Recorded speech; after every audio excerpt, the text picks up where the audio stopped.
Maulid Nabi SAW adalah merayakan hari lahir Nabi SAW. Awal mulanya muncul tahun 230 Hijriah. Dan ini muncul dari kerajaan dinasti Fatimiyah Syiah. Syiah ya, yang itu dibentuk pada saat itu di Mesir. Dan mereka punya 6 macam maulid dan sampai hari ini di Iran masih ada tuh. Jadi yang berfaham Syiah memang mengikuti ini. Sayangnya banyak ahli sunnah yang menarik ajaran ini, pemahaman ini ke pemahaman mereka. Padahal sebenarnya pemahaman orang-orang Syiah. Dan Syiah ini jelas mengkafirkan sahabat, mengatakan Al-Quran kurang, gitu kan. Mereka punya 6 macam maulid. Maulid Nabi SAW, Hasan, Husain, Fatimah, Ali dan rajanya mereka. Dan mereka pada saat membaca maulid dengan zikir-zikir yang sering kita dengar sekarang, itu ya mereka berdiri di tengah-tengahnya karena menganggap ruhnya Nabi SAW sedang lewat. Banyak orang ahli sunnah di Indonesia yang benci dengan Syiah. Karena pemahaman Syiah jelas ya mengkafirkan sahabat, mencaci maki Abu Bakar dan Umar, mengkafirkan mereka, mengatakan Quran kurang, tapi mereka tidak sadar maulid yang mereka lakukan adalah acara dari orang-orang Syiah. Gitu kan? Anda boleh kembali kepada buku sejarah, semua buku sejarah menjelaskan masalah itu. Jadi munculnya di tahun 230 Hijriah dan dilakukan oleh Syiah ya pada saat itu yang mendirikan dinasti Fatimiyah namanya. Baik, itu kurang lebih gambaran tentang sejarahnya. Dan orang-orang Syiah Fatimiyah waktu itu mengadakan maulid.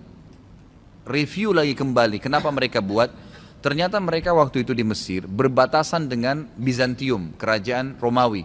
Dan waktu itu orang-orang Romawi mereka mengadakan maulidnya Nabi Isa, ya gitu.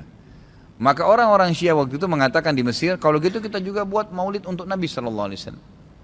Maka dibuatlah. Dan sekarang Anda boleh tanya kepada siapapun, kiainya, habibnya, tanya, apakah Nabi SAW pernah melakukan maulid kayak Anda lakukan nih? Berzikir, baca salawat, berdiri, menganggap ruhnya Nabi sedang lewat, pernah? Pasti kalau mereka jujur mereka akan mengatakan tidak pernah. Ditanya, lalu kenapa Anda lakukan? Bentuk cinta kepada Nabi SAW. Bentuk cinta itu harusnya mengikuti dan mencontohi dan melakukan apa yang dicontohkan dan diperintahkan saja, nggak menambah, gitu kan? Karena kalau kita menambah seakan-akan kita menganggap Nabi SAW masih ada yang belum disampaikan. Para Nabi sudah pada saat meninggal menyampaikan semua. Apa kata Ibnu Katsir rahimahullah? Beliau mengatakan kalimat yang mulia pada saat menafsirkan surah Al-Maidah ayat 3. Al-yawma akmaltu lakum dinakum wa atmamtu alaikum ni'mati wa raditu lakumul Islam madina. Hari ini aku sempurnakan agama kalian, nikmatku untuk kalian dan aku ridho Islam sebagai agama kalian, kata Ibnu Katsir.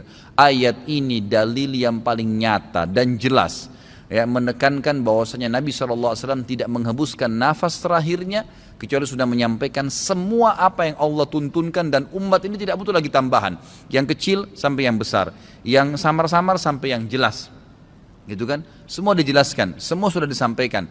Dan Nabi SAW pada saat mau meninggal dunia di Haji Wada, beliau mengatakan halla ballagtu, ingatlah saya sudah sampaikan kepada kalian. Alla ballagtu, ingatlah saya sudah sampaikan kepada kalian. Sudah cukup semuanya, maka jangan ditambah, jangan dikurangin saudaraku.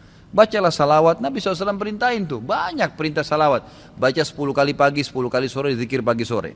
Boleh juga dijadikan sebagai zikir rutin kita tiap hari. Nabi SAW perintahkan untuk baca salawat, gitu kan. Dianjurkan untuk membaca. Di hari Jumat disuruh memperbanyak salawat untuk Nabi SAW. Setiap kali disebut namanya SAW. Dalam majelis ini berapa kali kita katakan Nabi SAW, Nabi SAW. Itu semua fadilah, itu diperintahkan, gitu kan. Tapi jangan dikarang secara khusus, karena itu akan menambah. Sekali lagi, saya tidak menyalahkan. Kalau Anda ngotot mengerjakannya, mengatakan ini benar, silahkan, itu hak Anda. Saya menyampaikan apa yang saya ketahui, gitu kan. Saya tidak menyalahkan, tidak menghardik, saya mengingatkan apa yang saya ketahui. Kalau Anda anggap ini benar, terimalah, gitu kan. Karena orang yang bijaksana, orang yang berakal adalah orang kalau menerima, mendengar sebuah penyampaian dan itu benar, lebih benar dari apa yang dia ketahui sebelumnya, maka dia menerimanya. Ya, maka dia akan selamat dari sifat sombong, kan gitu. Kalau masalah hadis yang disebutkan tadi, Nabi SAW mengatakan barang siapa yang membuat hal yang baru. Jadi ini terjemahannya pun keliru sebenarnya, gitu kan. Jadi kisahnya begini, ini hadis Bukhari. Nabi Muhammad SAW pada saat suatu hari, di siang hari, selepas sholat duhur, begitu kisahnya ya, melihat dari kejauhan, waktu beliau mau keluar dari masjid, ada satu kaum, orang Badui, Arab ini orang Badui dari padang pasir, yang datang ke Madinah berharap mendapatkan sedekah. Karena miskinnya mereka, dalam riwayat ini dikatakan sampai mereka hanya menggunakan 1 lembar kain yang tidak dijahit.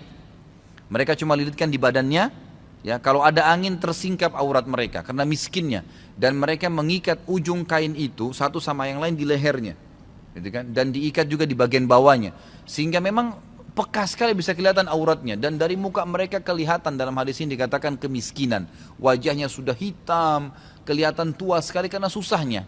Lalu Nabi SAW naik di atas mimbar sambil berkata, ini pentingnya mempelajari sababul wurudnya hadis. Sebabnya hadis disebutkan, sama kalau ayat sababun nuzul ya. Perhatikan hadis tadi yang disebutkan, ini adalah sababul wurudnya. Ini saya ceritakan sekarang. Maka Nabi SAW naik di atas mimbar setelah tahmid dan salawat untuk diri beliau dan memuji Allah tadi, tahmid dan salawat, beliau mengatakan, wahai muslimin, sesungguhnya semua yang kalian kumpulkan di dunia tidak akan bermanfaat buat kalian. Semua akan habis. Sebaik-baik harta kalian adalah harta yang kalian infakkan selama kalian hidup. Maka berinfaklah sebelum datang masalah akhirat, datang kematian. Lalu dalam hadis ini panjang lebar Nabi SAW ceritakan masalah kematian, masalah hisab hari kiamat. Lalu motivasi, bersedekahlah sebelum terlambat waktunya. Ya, semua yang punya sesuatu di rumahnya bersedekah, berikan orang-orang yang susah itu, yang datang menuju ke masjid. Berikan kepada mereka sebelum mereka injak masjid ini. Lalu kata Nabi SAW, bersedekahlah walaupun hanya dengan sepotong kurma. Jadi kalau seseorang di antara kalian punya kurma di rumahnya 1 butir, bagi 2. 1 dia makan setengah, setengah dia makan, kasih setengah orang miskin ini. Saking pentingnya bersedekah. Waktu itu, ikhwan dan akhwat sekalian, sahabat termotivasi, ada yang menangis. Ada satu orang, sahabat berdiri, lalu dia mengeluarkan semua yang dia miliki di kantongnya. Ya Rasulullah, ini saya sedekahkan. Dengan melihat orang itu melakukan, sahabat di masjid rame-rame melakukannya. Pada keluarin semua hartanya. Apa kata Nabi SAW? Siapa yang menunjukkan perbuatan baik dalam Islam, yang memulai. Kenapa? Karena tadi ini orang memulai kasih, maka dia akan mendapatkan pahala orang yang melakukannya tanpa dikurangi sedikit pun dari pahala orang yang melakukannya. Jadi kalau kita ajak orang ke masjid atau kita ajak orang bersedekah, lalu dia dapat pahala nih 10 pahala misalnya karena sholat atau karena sedekah, kita kena mengajaknya, diberikan juga pahala 10 tanpa dikurangi dari pahala dia, kan begitu. Ini sebabnya hadis. Sayangnya hadis ini disalahfahamin, dijadikan bolehnya mengatakan ada bidah hasanah. Semoga Allah berikan hidayah, padahal mereka tidak paham sebab urutnya. Ada sebabnya hadis itu disebutkan, jadi bukan kosong begitu saja, gitu kan. Jadi mudah-mudahan ini bisa difahami.